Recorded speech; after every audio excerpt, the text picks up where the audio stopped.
여러분께 질문 하나 해볼게요. 예를 들어, 집에 아기가 하나 있다면, 그 아기는 집안의 혈육이죠. 그래서 그 아기가 저를 똑바로 쳐다보면서, 제가 예전에 저지른 나쁜 일을 하나하나 이야기해요. 저는 그걸 꽁꽁 숨겨왔는데, 여러분은 무섭지 않으세요? 진짜로 물어보는 거예요. 오늘 이야기할 건 그 아기와 관련된 이야기입니다. 하지만 제가 한 가지 인정해야 할 게 있어요. 이야기는 정말 진실하고 무척 무섭습니다. 이야기를 제대로 이해하려면 여러분이 세부 사항을 알아야 해요. 자, 더 이상 지체하지 않겠습니다. 여러분께 이야기를 들려드릴게요. 알겠죠? 후이안의 세계에 오신 것을 환영합니다. 트로엔마 렌 위이 언 채널의 귀신 이야기꾼입니다.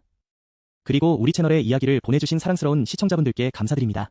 이야기를 들으면서 더 친밀해지기 위해서 여러분, 제 작은 게임에 참여해주세요. 그리고 제 채널도 구독해주시면 좋겠어요. 빨리요. 이제 증인의 진술을 시작하겠습니다. 후이안이 이야기합니다. 김린입니다. 오늘의 이야기는 비엔 타인이라는 친구의 이야기입니다. 캐트라딘이 제 채널에 편지를 보냈습니다. 솔직히 말하자면 비엔 타인이 겪은 이야기는 아니지만 이야기는 친구의 남편과 관련된 것입니다. 친구의 할머니가 들려준 이야기입니다. 그리고 그 할머니는 그 사건의 당사자이기도 해요. 사건이 발생했을 때 그녀는 겨우 10대 초반이었죠. 같이 밥을 먹고 같은 집에서 자면서 이야기를 처음부터 끝까지 목격했어요. 그 사건은 오래전 일입니다. 당신의 할아버지와 할머니 시절부터 모든 것이 날아가 버린 시절이었죠. 마을에는 무서운 사람들이 있었고 가난한 사람들은 고개를 숙이고 지나갔습니다. 그 당시 당신의 집에서는 매년 제사를 지냈습니다. 그 제사는 정말 특별했어요. 제단에는 두 개의 밥상이 놓여 있었죠. 하나는 큰 밥상, 하나는 아주 작은 밥상, 그리고 작은 젓가락도 함께. 어릴 적에 그걸 자꾸 물어봤어요. 누구를 위해 제사를 지내는 건지 어른들은 그냥 넘어갔죠. 당신이 18살이 되었을 때 할머니가 불러서 이야기를 해주셨어요. 할머니는 모든 이야기를 다 해주신 후 이야기는 누구에게나 말해도 괜찮다고 하셨어요. 사람들이 악을 두려워할 수 있도록. 그래서 오늘 우리가 이야기를 할 수 있게 된 거예요. 그때 비엔 타인의 할머니는 마을에서 중요한 직책을 맡고 있었어요. 그 지역에서 가장 영향력 있는 사람이었죠. 마을에서는 그를 회장이라고 불렀습니다. 그리고 할머니는 남편을 따라 회장 부인이라고 불렸어요. 그들의 집은 넓은 밭을 가지고 있었고 쌀은 많이 수확되어서 항상 가득 차 있었죠. 집안에는 하인들이 드나들며 바쁘게 움직였어요. 비엔 타인의 할아버지는 마을 일이나 사회 일을 챙기느라 집에 잘 안 계셨어요. 집안의 모든 일은 할머니가 다 맡고 있었죠. 그리고 할머니는 정말 유명한 분이셨어요. 하인들은 큰 이모를 더 무서워했어요. 큰 이모가 한 번 소리치면 집안이 조용해졌죠. 하지만 할머니의 진짜 문제는 가난한 사람을 경시하는 성격이었어요. 그녀에게는 사람의 출신이 이미 정해져 있었죠. 부자는 높은 자리, 가난한 사람은 땅에 앉아야 했어요. 그게 도리에 맞다고 생각했죠. 그래서 집안의 자녀들은 결혼할 나이가 되면 할머니가 직접 신랑감을 살펴봤어요. 저쪽 집의 밭은 얼마나 되는지 정말 까다로웠죠. 저쪽 아버지는 의자에 앉아 있었고 할머니는 모든 것을 체크했어요. 하나라도 부족하면 대화는 끝이었죠. 그리고 할아버지의 친구인 방타인. 일단 그를 방타인이라고 부르죠. 잠깐, 방타인이라는 이름은 잠시 보류할게요. 왜냐하면 어머니가 이야기에 가장 소름 끼치는 부분에 관련되어 있어요. 예전에는 아이에게 예쁜 이름을 지으면 귀신이 관심을 가졌다고 믿었죠. 이 부분에 대해 여러분이 확인해 주실 수 있나요? 예전에도 저도 들었고 조부모님이 그렇게 말씀하셨죠. 부모가 아이를 임신할 때 지은 이름은 비밀스럽게 여겼어요. 그 이름은 제사나 특별한 경우에만 사용했죠. 밖에서는 다른 이름으로 불렀어요. 할아버지도 마찬가지였죠. 그 이름은 예전에는 아무도 몰랐어요. 모두가 그를 둘째라고 불렀죠. 집안에서는 할머니와 할아버지만 그를 알았어요. 그 외에는 몇몇 사람만 알았죠. 여러분, 이 세부사항을 기억해주세요. 나중에 정말 중요해질 거예요. 할아버지는 장남이었고 아주 똑똑했어요. 그래서 할머니가 가장 사랑했던 손자였죠. 집안의 자녀들 중 누구에게도 할머니는 그렇게 엄하게 대하지 않았어요. 오직 둘째만 특별했죠. 그는 구역에서 글을 배우러 갔고 흰옷과 긴 바지를 입고 다니면 모두가 그를 쳐다봤어요. 그리고 그 인연이 여기서 시작된 거죠. 아래 마을에는 방타인의 집이 있었어요. 그는 괜찮은 직업을 가지고 있었죠. 가난하긴 했지만 하지만 방타인 부부에게는 딸이 하나 있었어요. 그녀를 우리는 잠시 차가운 여자라고 부를게요. 후에 그녀는 큰 이모가 되죠. 큰 이모는 정말 아름다웠어요. 문학적으로도 뛰어난 재능을 가졌죠.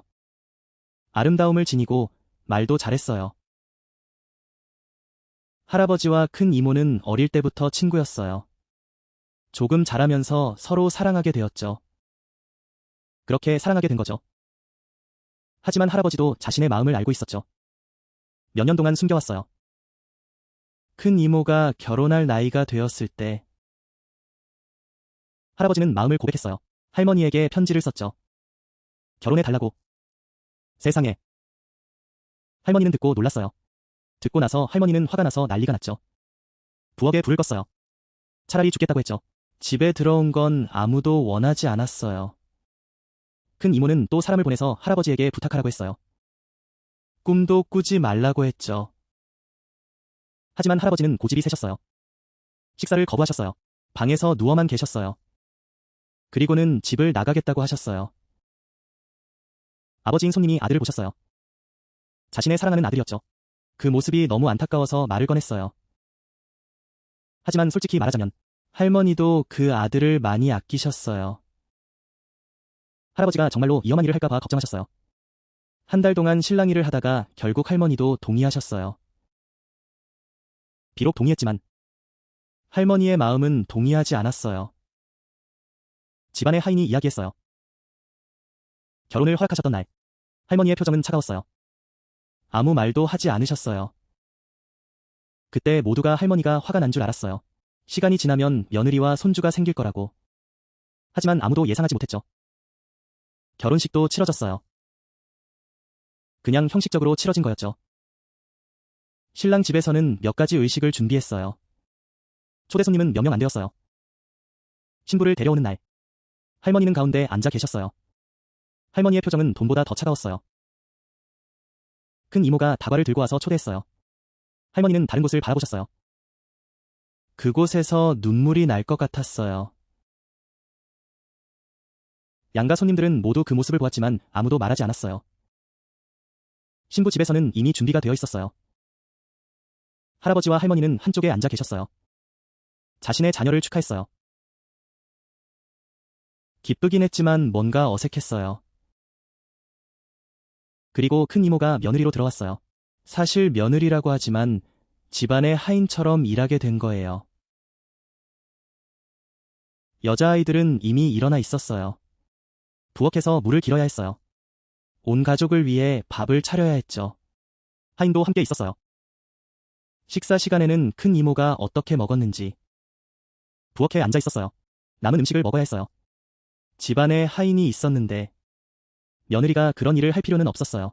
하지만 할머니는 엄격하게 명령하셨어요. 할머니는 이렇게 말씀하셨어요. 새로운 며느리는 일을 해야 한다고. 집안의 규칙을 배워야 한다고. 그런데 단순히 일을 시키는 게 아니었어요. 할머니는 작은 것까지 문제를 삼으셨어요. 오늘의 국은 너무 짜다고 하셨어요. 할머니는 한 숟가락을 덜어내라고 하셨어요. 다음 날은 국이 너무 묵다고 하셨어요. 국이 물처럼 흐물흐물하다고 하셨어요. 아무것도 제대로 하지 못했어요. 옷은 동쪽으로 널어야 해. 큰 이모는 손으로 널어야 한다고 하셨어. 다음 날은 손으로 널어야 해. 그런 방식으로 널라고 누가 가르쳤냐고. 그런 말은 예전 할머니가 하셨던 거야. 그렇지. 그런 방식이 바로 그런 거야. 큰 할아버지가 제사상 위를 닦고 있었어. 할머니가 어디서 나와서 손을 허리에 얹고 서 계셨어. 그때 할머니가 말씀하셨어. 이 집안의 모든 물건은 다 내 것이야. 이 집의 물건은 아무도 건드릴 수 없어. 자기 처신 잘해야 주방에서 일해. 여기서 나가서 내 집으로 들어가. 큰 할아버지가 작게 대답하고 내려갔어. 집안의 사람들은 그 모습을 보고 안타까워했어. 하지만 누가 감히 말할 수 있었겠어. 그리고 할아버지는 조용히 지켜보셨어. 그분은 아내를 사랑하셨으니까. 밤이 되면 슬퍼지지.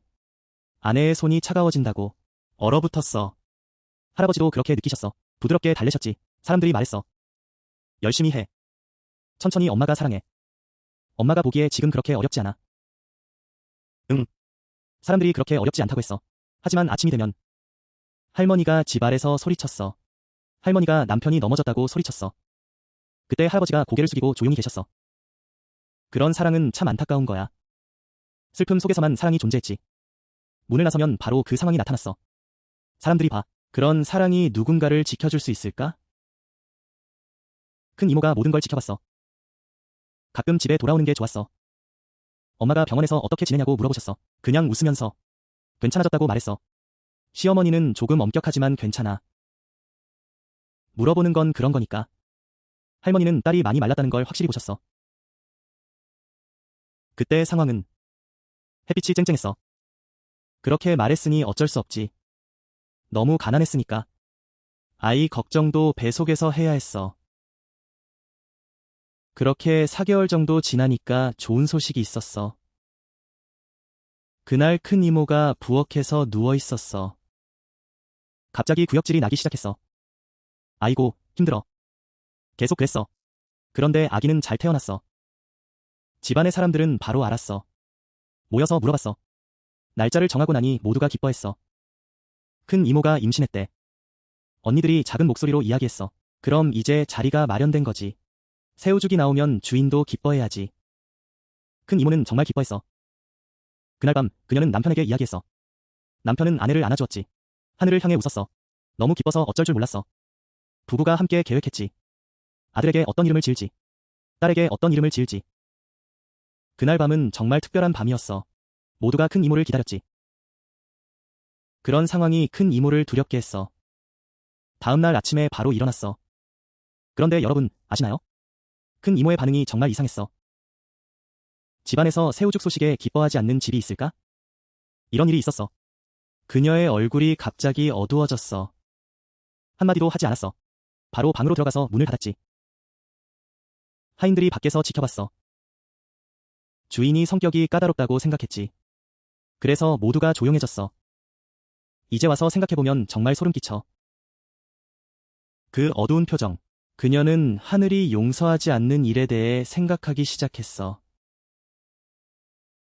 일주일 정도 지나고 그날 오후 할아버지가 할머니와 함께 구역으로 갔어. 두 큰 이모가 막 돌아왔어. 할머니가 큰 이모를 위층으로 부르셨어. 개인적인 일이 있다고 했지. 집의 모든 문이 닫혔어. 주방에 있는 사람들은 아무것도 들리지 않았어. 대략 반 시간 후 큰 이모가 내려왔어. 정말 심각한 표정이었지. 아무것도 남기지 않았어. 두 눈은 이미 울먹이고 있었어. 한 하인이 물어봤어. 무슨 일이야? 큰 이모는 고개를 저으며 아무 말도 하지 않았어. 그날 오후 내내 주방 구석에 앉아 있었지. 식사도 잊어버렸어. 그리고 밤이 되자 일이 생겼어. 큰 이모는 슬퍼했어. 처음에는 아팠어. 작게 신음했지. 하지만 밤이 깊어질수록 통증이 심해졌어. 큰 이모는 배를 감싸고 몸부림쳤어. 땀이 비 오듯 쏟아졌어. 하인들은 너무 놀라서 급히 할머니를 부르러 갔어. 선생님을 부르자고 부탁했지. 할머니는 차분하게 대처했어. 그리고 그녀는 이렇게 말했지. 임신 중에 복통은 흔한 일이야. 한밤중에 누가 데리러 오겠어? 아침에 어떻게 될지 보자고. 그렇게 말하고 할머니는 다시 들어가서 잤어. 여러분, 소름 끼치지 않나요? 사람이 아프면 이렇게 몸부림치게 돼. 할머니는 아침에 보자고 했어. 하지만 큰 이모는 아침까지 기다릴 수가 없었지. 새벽 가까이 되자 신음소리가 점점 작아졌어. 하인이 지켜보고 있었는데 할머니도 잠이 들어버렸어. 할머니가 깜짝 놀라서 일어나 보니 큰 이모가 조용히 누워 있었어. 손을 대보니 몸이 차가워졌어. 겨우 20살인데 아기 배도 아직 제대로 형성되지 않았어. 그때서야 할머니의 차가운 기운을 느꼈지. 할머니는 아무도 차가운 걸 보지 못하게 했어. 아침에 사람들을 불러 모았지. 그리고 한마디 했어. 정말. 이 아이는 귀신이 들린 거야. 운명이 그렇게 된 거라면 어쩔 수 없지. 근데 이 집에서는 아무도 그렇게 하면 안 된다고, 알겠어? 그렇게 말하고 할머니는 사람들에게 관을 집으로 가져가라고 했어. 조금씩 정리하고 장례를 준비했지. 세상에, 정말. 사람이 집안의 며느리인데 우리 집에서 죽었어. 할머니는 마치 장난감 돌려보내듯이 그녀를 돌려보내려고 했어. 옆집은 말할 것도 없지. 할머니는 자신의 딸을 안고 있었어. 할머니는 조금도 흔들리지 않았어. 그렇게 생각하니 할머니는 혼을 달래고 있었어. 아이고, 내 아가. 내 딸은 정말 강했어. 결혼한 지 몇 달밖에 안 됐는데. 어떤 바람이 불었을까? 어디서 이런 일이 생긴 거야, 내 아가. 아이고, 내 아가. 할아버지는 의심을 품고 있었어. 딸이 건강해지고 있었는데. 막 돌아왔어. 지난달에 웃고 이야기했었는데. 죽음이 닥치자 말할 틈도 없었어. 할아버지는 어떻게 할까 고민했지. 하지만 지금 누구에게 말할 수 있을까? 릴란에게 말해. 그러면 옆에 앉은 사람은 손이야. 링꽁에게 말하면 이 아래 모두 그 집을 피할 거야. 우리 집은 정말 가난했어. 한 글자도 제대로 쓸 줄 몰랐어. 결국 할아버지는 그 분노를 가슴에 담았어. 자신의 아이를 뒷마당에 묻었지. 그날의 이야기를 들었어. 하늘은 맑고 따뜻했어. 갑자기 비가 쏟아졌어. 하지만 비가 내리지 않았어. 할아버지는 소식을 들었지. 그가 돌아오자 이제 그는 땅속에 묻혀 있어. 그도 울었어. 무덤에 가서 며칠을 앉아 있었지. 하지만 여러분, 그 당시의 할아버지를 아시죠? 그건 어릴 적부터 힘들었던 일이야. 그는 결코 무언가를 차지할 필요가 없었어. 울고 있었어요. 그리고 그렇게 지냈죠. 그런데 그렇게 지낼 이유가 많았어요. 몇 달 후에야. 큰 이모가 작은 이모를 데려왔어요. 그녀는 부유한 집의 딸이었죠. 모두가 칭찬할 정도로 완벽했어요. 큰 이모가 아들을 위해 미리 정해둔 사람이었죠. 큰 이모와 관련된 사건이 있었어요. 그녀의 이름은 탐이었어요. 하지만 우리는 그녀를 작은 이모라고 부르죠. 즉, 탐은 탕의 큰 이모예요. 그런데 말이죠. 그 당시 할아버지와 탐은 서로 알고 지냈어요. 불 가까이에 볏집이 있으면 타지 않죠. 그래서 작은 이모가 오자 할아버지는 긴장했어요. 이번 결혼식은 큰 이모가 정말 화려하게 준비했어요. 3일 3밤 동안 계속했죠. 돼지, 소, 닭, 그녀가 말하던 대로. 몇 마리를 도축했는지 셀 수 없어요. 음식은 계속 쌓였고 쌓였고 쌓였어요. 완전히 다른 분위기였죠. 큰 이모의 결혼식과는 비교할 수 없었어요. 할아버지는 이제 슬픔을 겪은 줄 알았어요. 하지만 그는 그렇게 쉽게 포기하지 않았죠. 무덤 아래에 누군가가 있었어요. 이 일은 쉽게 지나가게 두지 않을 거예요. 작은 이모가 시집오면 큰 이모와는 많이 달라요. 하나는 그녀의 집안이 다르고, 둘째는 할머니가 직접 정한 사람이에요. 그래서 시어머니와 며느리의 관계가 복잡해요. 솔직히 작은 이모는 정말 착했어요. 잘 지내는 사람이었죠. 집안의 하인들도 모두 그녀를 좋아했어요. 작은 이모는 큰 이모의 일에 대해 전혀 몰랐어요. 사람들이 말하기를 예전에는 개에게 물렸다고 해요. 그냥 그렇게 믿었어요. 매년 남편에게 사람들을 잘 대접하라고 상기시켰어요. 그리고 작은 이모는 아기를 가졌어요. 정말 건강하게 태어났어요. 20년이 넘도록 다시 세어보세요. 12명의 자녀, 남녀 모두. 가족이 늘어날수록 더 많은 아이가 태어났어요. 할아버지는 더 많은 것을 사드리고 더 많은 것을 준비했죠. 할아버지는 나이가 들어 돌아가셨어요. 할아버지가 아버지 역할을 맡게 되었죠. 사람들은 그를 할아버지라고 불렀어요. 할머니는 어머니의 자리에 올라갔어요. 머리가 희끗희끗해졌지만 여전히 권위가 있었어요. 집안에서 할머니가 물어보면 자식과 손자들은 모두 바르게 서 있었어요. 20년 넘게 이렇게 지냈어요. 이제는 그 이름을 언급할 사람도 없어요. 사실 아무도 기억하지 않아서 언급할 필요도 없어요. 무덤은 언덕에 있고 할아버지와 할머니도 차례로 세상을 떠났어요. 처음에는 조금씩 자라났죠. 가끔 그곳에 누군가가 와서 제사를 지내곤 했어요. 죽은 사람은 이미 완전히 죽은 것이죠. 그날은 모두가 즐거운 일로 시작된 것 같아요. 작은 이모는 그때 거의 40세였어요. 12번째 아이는 2세 정도였죠.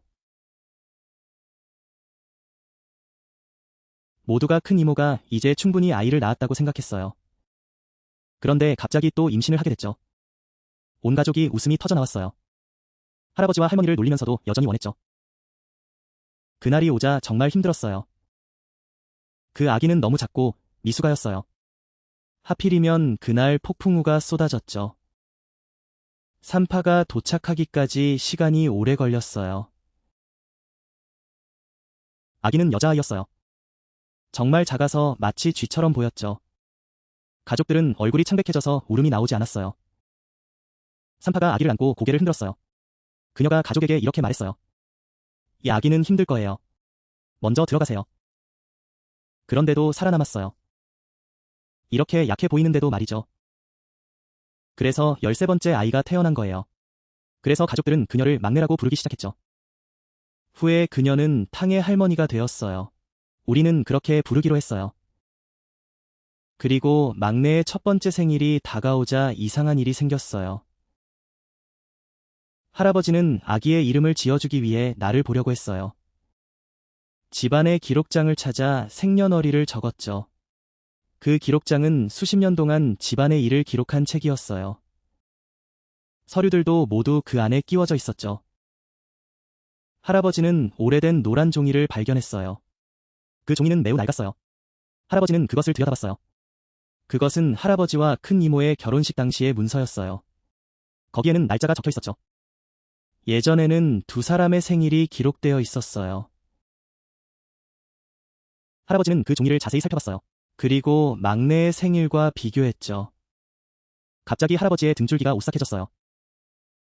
생일이 똑같았어요. 월도 똑같았죠. 그때 할아버지는 놀라서 말도 못했어요. 할아버지는 시간을 확인했어요. 큰 이모는 닭이 울 때 태어났고 막내도 마찬가지였어요. 산파가 정확히 기록해 두었죠. 정확히 같은 시간에 태어났어요. 날짜와 시간, 모든 것이 일치했어요. 할아버지는 종이를 들고 손이 떨렸어요. 그리고 마음속으로 중얼거렸죠. 그저 우연일 뿐이야. 세상에 똑같은 생일을 가진 사람이 얼마나 많겠어요. 할아버지는 그 종이를 다시 기록장에 넣었어요. 아무에게도 말할 수 없었죠. 하지만 이런 일은 숨길 수 없어요. 다음 날 할아버지는 다시 나를 보러 갔어요. 선생님은 할아버지를 보고 물어봤어요. 이전에 어린아이가 죽은 적이 있냐고. 할아버지는 대답을 못하고 멍하니 서 있었어요. 그 이야기가 할머니에게 전해졌어요. 할머니는 그 이야기를 듣고 얼굴이 변했어요. 그리고 그녀는 그 이야기를 무시했죠. 그녀의 얼굴을 보면 다 알 수 있었어요. 그러다 그녀는 그걸 무시했죠. 그 애는 아버지 없이 태어난 아이예요. 그래, 그런데 여러분도 아시죠? 하루가 같은 날이라면 우연이라고 할 수 있어. 하지만 같은 날, 같은 달, 같은 나이라면 그 시간에 마음이 불안해지기도 해. 그건 더 이상 우연이 아니죠. 사람들은 그걸 운명이라고 해요. 할머니가 자라면서 점점 할머니가 집안의 다른 사람들과 다르다는 걸 느꼈어요. 할머니의 형제자매가 12명이었어요. 어릴 때 모두 집을 어지럽혔죠. 하지만 할머니는 조용했어요. 웃음도 적고 말도 적었죠. 가장 무서운 건 할머니의 눈이었어요. 할머니는 8번째 아이였죠. 아이의 눈이 뭐 그런지 어른들을 바라보며 멍하니 쳐다보곤 했어요. 오래 보면 소름이 돋을 정도였죠. 그리고 할머니는 집안의 두 사람과 잘 통했어요. 누가 할머니를 안아도 할머니는 항상 괜찮았어요. 엄마가 안아도, 형제들이 안아도, 하인이 안아도 할머니는 편안하게 누워 있었죠. 하지만 할아버지가 손을 내밀면 할머니는 몸이 굳어버렸어요. 할머니는 항상 화를 내곤 했죠. 소리 지르며 울기도 했어요. 할머니는 한 번만 안아보라고 했어요. 그 한 번이 할머니에게 큰 충격이었죠. 그때부터 할머니는 항상 거리를 두었어요. 할머니는 다시는 할머니에게 다가가지 않았죠. 말을 할 줄 알게 되면 더 이상해졌어요. 엄마가 그러면 아빠를 부르라고 했어요. 할머니는 조용히 있었어요. 그러면 할머니를 부르라고 했죠. 할머니는 다른 쪽으로 고개를 돌렸어요. 아무리 혼내도 할머니는 그 두 단어를 절대 입 밖에 내지 않았어요. 엄마를 부르면 할머니는 정말 달콤하게 불렀어요. 작은 이모는 정말 귀여운 아이였어요. 자식이 잘 자라길 바랐죠. 하지만 그런 일은 생각하지 않았어요. 5대 6살이 되면 가족들이 지금까지도 기억하는 일들이 시작되었어요. 첫 번째는 울타리 구석에 서 있는 일이었죠. 항상 저녁 무렵에 할머니가 뒷마당 울타리 구석에 서 있었어요. 아래의 집을 바라보고 있었죠. 1시간 동안 가만히 서 있었어요. 할머니가 들어오라고 불렀어요. 뭘 보고 있냐고 물었죠. 할머니는 간단히 대답했어요. 집을 보고 있다고. 할머니가 듣고 웃었어요. 여기 집이 있는데 아래에 집이 있을 리가 없죠. 할머니는 고개를 흔들었어요. 무언가를 보고 있다고 했죠. 그리고는 정말 이상한 말을 했어요. 그걸 솔직하게 말했어요. 내 집은 저기 아래 있어요. 여기서 아래가 어딘지 아세요? 옛날에 할아버지 할머니가 살던 집터가 거기예요. 어머니는 태어나서 그곳에 한 번도 가본 적이 없어요. 집에서도 그런 옛날 이야기를 해준 적이 없죠. 두 번째는 자정에 있었던 일입니다. 어머니는 큰 이모와 함께 자고 있었어요. 어느 날 자정에 몸을 일으켰죠. 그때 어머니는 집 한가운데 앉아 있었어요. 손은 무릎 위에 올려놓고 얼굴은 할아버지의 방을 뚫어지게 바라보고 있었어요. 큰 이모가 불렀어요. 어머니, 늦었으니 자러 가요. 어머니는 바로 돌아보지 않았어요. 어머니는 조금 더 앉아 있었죠. 그리고 천천히 일어났어요. 일어나서 누웠죠. 한마디도 하지 않았어요. 큰 이모는 그냥 두었죠. 그 장면을 보니 정말 무서웠어요. 밤새 이불을 덮고 있었죠. 누구에게도 얼굴을 내밀지 못했어요. 세 번째는 큰 이모가 지금도 기억하는 이야기입니다. 그 방은 한낮이었어요. 어머니가 뒷마당을 지나가고 있었죠. 작은 노래소리가 들렸어요. 가까이 가보니 어머니가 혼자 앉아 있었어요.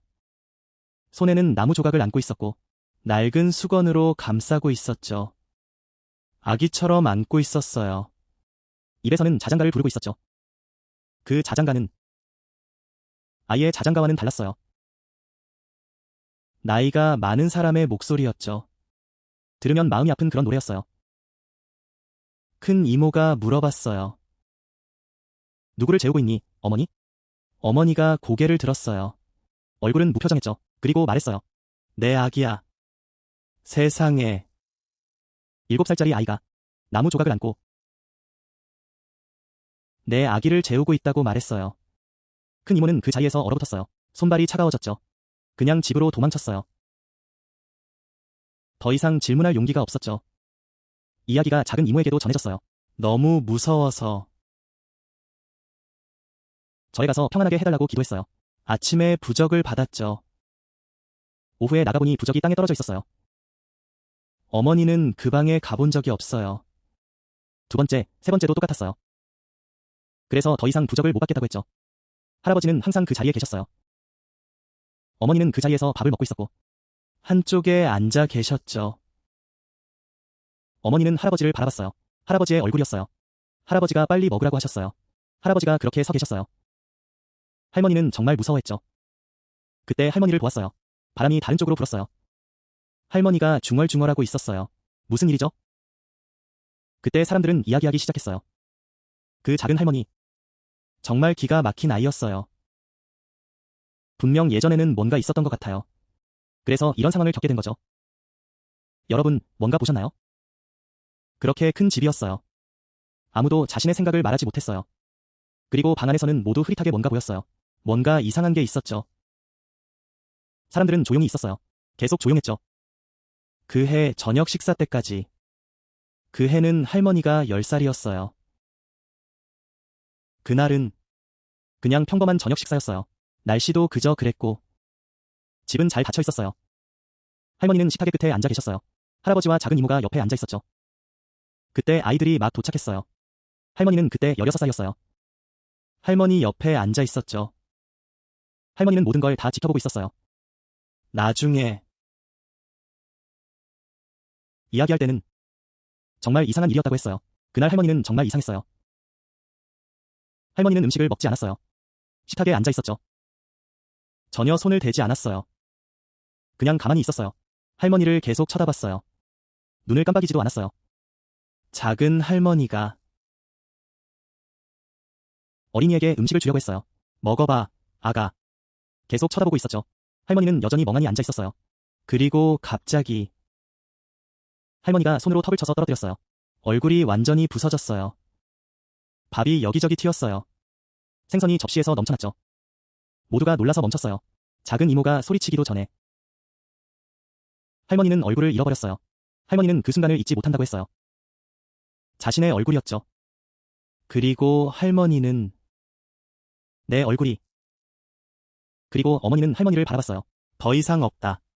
자신의 얼굴을 다시 바라보았다. 할머니의 두 눈은 깊었다. 할머니의 시선은 매우 나이 들어 보였다. 그렇게 나이가 많아 보였다. 그러고 나서 할머니가 미소를 지었다. 그 모습은 정말 신기했다. 여자들이 모두 모여 있었다. 너 정말 맛있게 먹네. 나 기억해. 모두가 그 자리에서 밥을 먹고 있었다. 그 아이 때문에 그런 게 아니다. 그 이름 때문이었다. 여러분 기억나세요? 그 이름은 밥을 먹기 위해 지어진 이름이다. 수십 년 동안 숨겨져 있었다. 집안에 20명이 있었다. 아무도 몰랐다. 하인들도 전혀 몰랐다. 이 마을에서는 그를 그렇게 부른다. 그 이름은 이제는 죽은 사람의 입에만 남아있다. 집안에 놓인 몇 명만 알고 있다. 그 아이는 겨우 10살인데 더 간단하게 부를 수 있었다. 그리고 나와 할머니의 아버지는 돌아가셨다. 아버지는 아무것도 잡지 못했다. 그 소리를 듣자마자 모든 것이 손에서 떨어졌다. 그의 얼굴은 그때부터 하얗게 변했다. 정말 하얗게 변했다. 너무 하얘서 힘들었다. 병이 나서 하얗게 변했다. 입은 벌어져 있었다. 무슨 말을 해야 할지 모르겠었다. 그 아이는 한참 후에 소리쳤다. 우크, 너 뭐라고 했니? 그건 내 아버지야. 너 그렇게 말하면 안 돼. 너 조심해. 하늘이 너를 치면 안 돼. 그 아이는 소리치며 내 손을 잡았다. 그녀는 힘껏 손을 뿌리쳤다. 그리고 그녀는 내 얼굴을 가리켰다. 그녀는 한 걸음씩 다가갔다. 너 왜 왔어? 너는 아무것도 모르고 있어. 그 아이들 정말 악랄했다. 그들이 나를 죽이려고 했다. 내 아기는 내 배 속에 있었다. 그들도 나를 용서하지 않았다. 이 말이야. 그때 할머니가 테이블 끝에서 떨기 시작했다. 그녀는 모든 것이 잘 맞아떨어지기를 바랐다. 무슨 말을 해야 할지, 무엇을 해야 할지 모르겠다. 할머니는 나에게 천천히 돌아보라고 했다. 천천히, 아주 천천히. 그리고 할머니는 나에게 그녀의 얼굴을 가리키라고 했다. 한 단어씩 그녀는 분명히 말했다. 너나 기억해. 나 너무 추워. 그날 약을 준 거. 너가 나한테 강제로 먹였잖아. 기억나? 그 말을 끝내자마자 큰 이모가 아기를 잡으라고 했어. 그 이모의 사람들은 계속 뭔가를 쏟아내고 있었어. 입술에 바른 것. 이모가 땅에 엎드려서 기도를 했어. 한 번의 기도. 온 집안이 난리가 났어. 작은 이모가 뛰어내려서 소리쳤어. 큰 언니들이 나서기 시작했어. 후원자와 함께 기름을 가져오라고 하며 뛰어갔어. 주방의 하인들도 소리 지르는 걸 듣고 달려왔어. 집안이 마치 혼란의 소용돌이 같았어. 모두 이 점에 주목해줘. 그 상황에서 두 사람은 움직이지 않았어. 그건 바로 할머니와 할아버지였어. 얼굴에 피 한 방울도 없었어. 아기를 잡고 있는 사람은 아무도 없었어. 그 두 사람은 조용히 일어나서 방으로 들어가서 문을 닫았어. 밥상 위에 음식을 두고 아기도 그대로 두고. 나는 정말로 물어보고 싶어. 무고한 사람이 자식이 아프다고 밥을 먹으러 가겠어? 사람들은 자식을 걱정해야 하잖아. 맞지? 아기가 이렇게 아프면 도망가야지. 도망간다는 건 이미 죄를 인정한 거야. 그 큰 사건 이후 그 두 사람은 방에서 거의 나오지 않았어. 음식은 하인이 가져다 놓았어. 할아버지는 하루 종일 방에 앉아 있었어. 할머니는 하인들이 말하길 그녀의 방에서 밤새 기도를 했고 그 목소리, 떨리는 목소리로 숨이 차고 끊어지듯이. 작은 이모는 그 병 이후로 열이 나고 계속 뜨거웠어. 얼마나 수건으로 닦아도 열이 내리지 않았어. 그 병은 평범한 병이 아니었어. 3일 동안 작은 이모는 계속 누워 있었어. 하지만 밤이 되면 예전에 큰 이모가 병이 심해졌을 때 작은 이모는 신음하기 시작했어. 그 신음소리는 아기의 소리가 아니었고 여자의 거친 목소리였어. 아파. 복통이 너무 심해. 너무 아파. 빨리. 너무 빨리. 아파. 아파.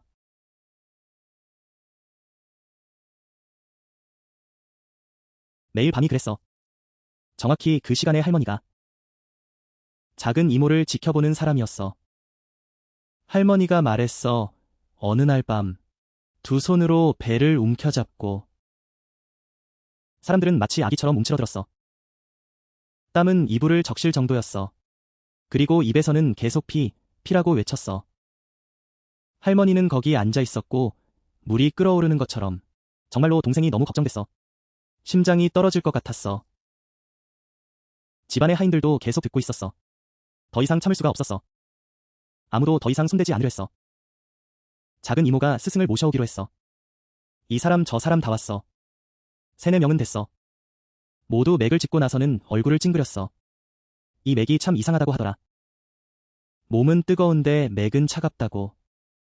이 병은 보통 병이 아니야. 그 사람들 중에 한 노인이 있었어. 돌아가기 전에 작은 이모에게 한마디 했어.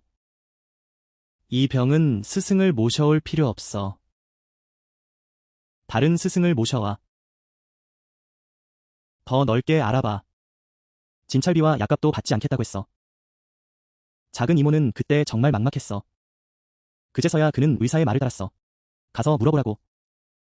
그러다 누군가가 한 스승을 소개해줬어. 미엔정에서 이분은 정말 대단하다고. 특히 귀신 문제를 잘 해결한대. 작은 이모는 몰래 큰 아들을 불러서 동쪽으로 바로 가자고 했어. 점심이 지나서야 도착했어. 도착하자마자 그 이야기를 스승에게 다 들려줬어. 스승은 듣고 나서 여러 가지를 확인하고 그 자리에서 나왔어. 그리고 작은 이모에게 이렇게 말했어. 내가 조금 들어갔었어. 잘못된 길을 가고 상황을 조사하고 누가 어떻게 되는지 도움이 될 수 있을지 확인해야 해. 그는 개인 방으로 들어갔고 1시간 후에 나왔어. 그가 나올 때는 온몸이 땀으로 흠뻑 젖어 있었어. 정말 힘든 상황이었어. 밖에 나와서 5분 정도 앉아 있었고 몇 잔의 물을 마신 후 고개를 저었어. 그는 한숨을 쉬며 말했어. 상황이 심각해. 부적은 소용이 없어. 오늘은 스승이 필요하지 않아. 필요한 건 진실한 고백이야. 작은 이모는 문제를 일으킨 사람을 불러야 해. 그 사람들에게서 이야기를 들어야 해. 먼저 진실을 밝혀야 해. 받아들였어. 내가 가서 그 아기를 도와줄 수 있어. 하지만 숨기면 내가 와도 아무 소용이 없어. 작은 이모가 집에 돌아왔을 때는 이미 어두웠어. 그녀는 방 앞에 서서 할머니에게 무릎을 꿇었어. 그녀는 스승의 말을 그대로 전했어. 방은 조용했고 그녀는 무릎을 꿇고 있었어. 무릎은 저려왔어. 그런데 방의 문은 닫혀 있었어. 할머니는 방 안에서 소리쳤어. 너는 신의 말씀을 따르려고 하냐? 그렇게 엄마를 비난하려고 하냐? 이제 나이가 많아졌는데 나를 무시하는 거냐? 그런 상황에서도 할머니는 여전히 강한 모습을 보였어. 하지만 그날 밤 하늘이 마치 모든 걸 강요하는 것 같았어요. 여러분. 어머니는 아래에서 무언가를 덮고 있었어요. 어머니는 다시 위로 올라갔어요. 그날은 어머니가 큰 이모를 덮었어요. 여러분. 그 소리는 정말 끔찍했어요. 피가 너무 많이 흘렀어요. 그것이 집으로 곧장 날아갔어요. 방의 문을 통과했어요. 하인들 중 몇몇은 주방에서 무서운 일을 겪었다고 하더군요. 아침에 눈을 떴어요. 할머니가 방을 열었어요. 할머니가 나왔어요. 정말 전기가 통하는 것처럼 머리가 어지러웠어요. 등은 확 꺾여 있었어요. 마치 몇 년이 더 늙은 것 같았어요. 할머니는 곧바로 할아버지의 재단으로 갔어요. 불을 붙였어요. 그리고 자리를 잡고 읽기 시작했어요. 그리고 자식들 앞에서 모든 것을 털어놓았어요. 이런 일이 있었던 거예요, 여러분. 예전에는 큰 이모가 임신했다는 소식을 듣고 할머니는 두려워했어요. 그런데 할머니가 왜 두려워했을까요? 할머니는 가난한 집안에서 아기를 낳는 걸 두려워했어요. 그러면 큰 이모의 아이가 집안에 자리 잡게 될까 봐요. 그리고 그 가난한 집안이 더 번창할까 봐요. 그것이 할머니의 걱정이었어요. 그 아이가 큰 이모의 집안과 동등해질까 봐요. 할머니는 그렇게 생각했어요. 사람들이 임신하는 건 흔한 일이에요. 하지만 할머니에게는 너무 큰 문제였어요. 그래서 할머니는 계획을 세웠어요. 몰래 약을 찾으러 다녔어요. 어떤 약이었을까요? 어디서 찾았을까요? 할머니는 작게 이야기했지만요. 아무도 듣지 못했어요. 아이들도 물어보지 못했어요. 그 약은 아기를 없애기 위한 것이었어요. 그날 오후에 할아버지가 외출했을 때 할머니는 큰 이모를 위층으로 부르셨어요. 문을 닫았어요. 약을 준비하기 위해서요. 그렇게 큰 이모는 무릎을 꿇고 할머니에게 기도를 했어요. 아이를 살려달라고. 무슨 일이든 하겠다고. 할머니, 제 아이를 살려주세요. 하지만 할머니는 그 아이를 손주로 여기지 않았어요. 할머니는 단호했어요. 약을 마시지 않겠다고 했어요. 사람들을 집으로 불렀어요. 할머니의 어머니를, 모든 것을 다 쏟아냈어요. 큰 이모는 혼자서 힘들어했어요.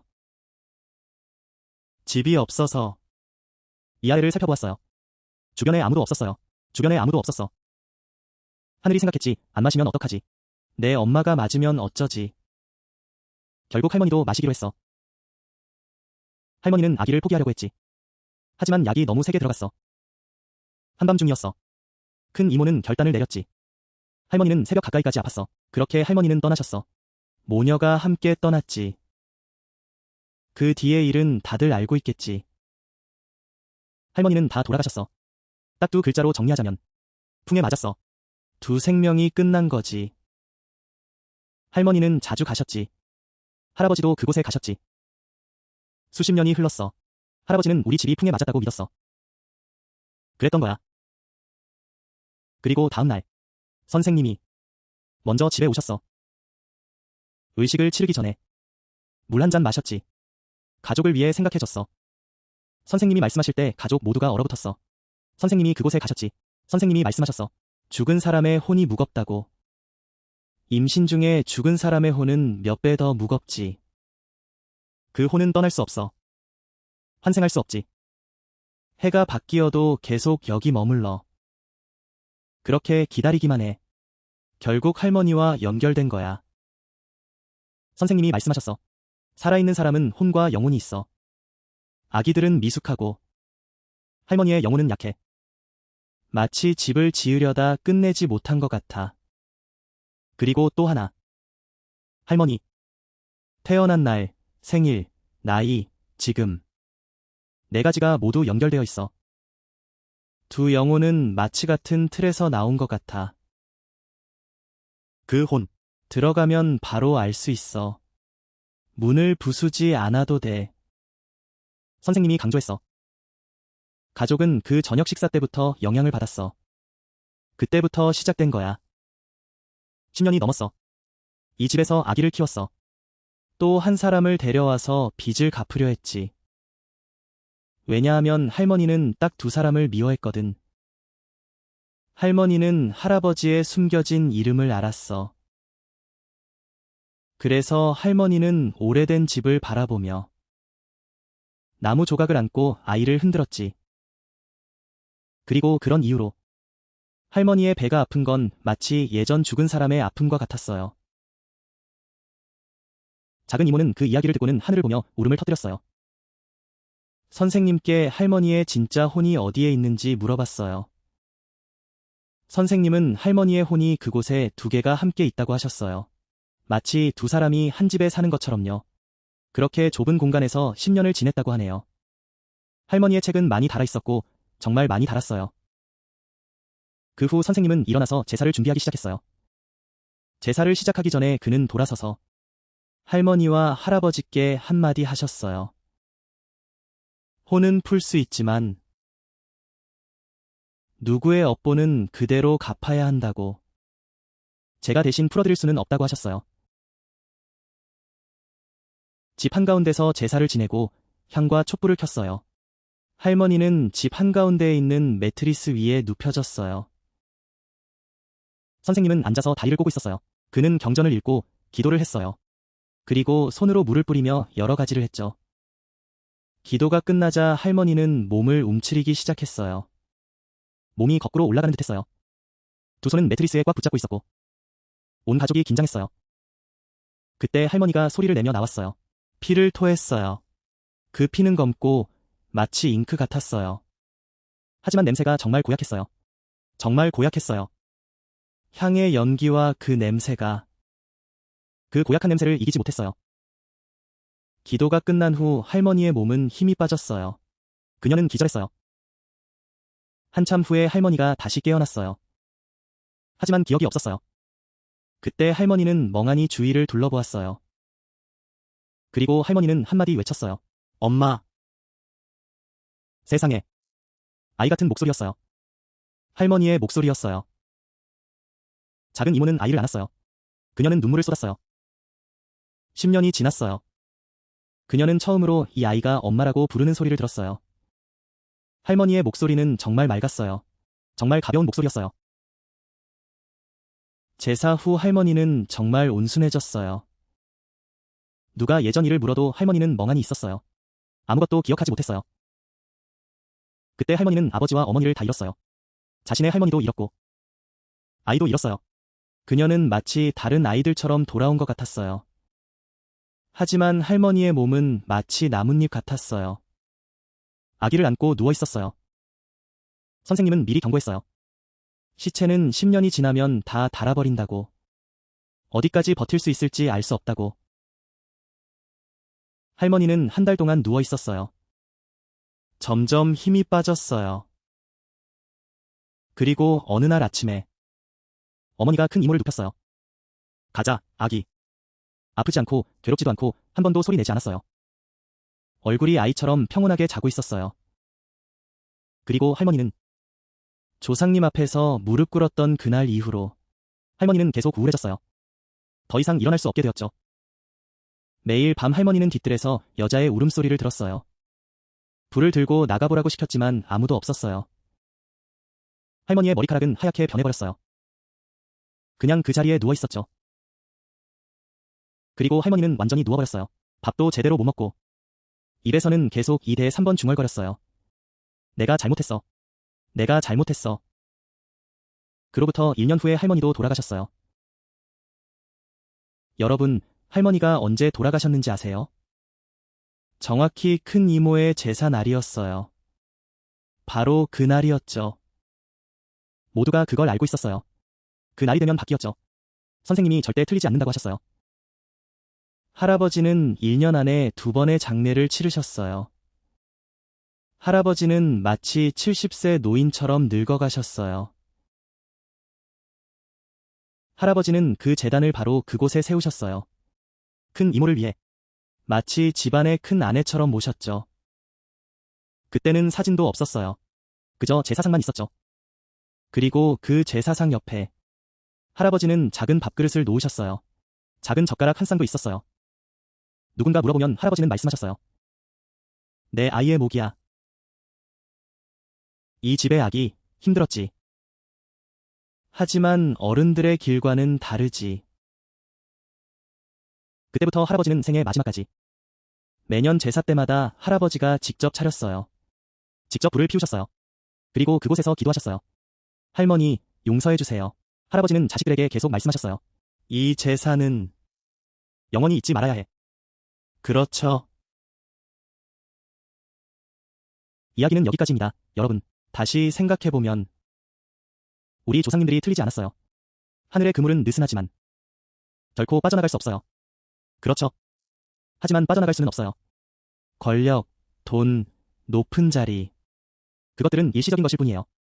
하늘의 뜻은 결코 피할 수 없죠. 사람의 목숨은 물건이 아니에요. 그렇죠. 그래도 여러분이 이야기를 믿고 보내주셔서 감사합니다. 약속해요. 여러분과 가족이 항상 건강하고 평안하길 바랍니다. 그리고 큰 이모를 위해 한 점의 향을 올립니다. 큰 이모의 혼이 편안하길 바랍니다. 작은 이모도 편안히 쉬길 바랍니다. 그리고 사랑하는 여러분. 이야기가 재밌었다면 채널을 응원해주세요. 구독 버튼 눌러주세요. 그리고 공유 버튼도 눌러주세요. 이야기를 놓치고 싶지 않다면 종 버튼을 눌러서 새 이야기가 올라올 때마다 알림을 받으세요. 그러면 여러분이 가장 먼저 소식을 받을 수 있습니다. 좋아요. 그리고 모든 시청자분들 중에 자신이나 가족, 친구의 영적인 이야기가 있다면 그들의 동의를 얻어 보내주세요. 후이안이 영상을 만들어서 모두와 함께 나누겠습니다. 그럼 지금 인사드리며 다음에 또 만나요.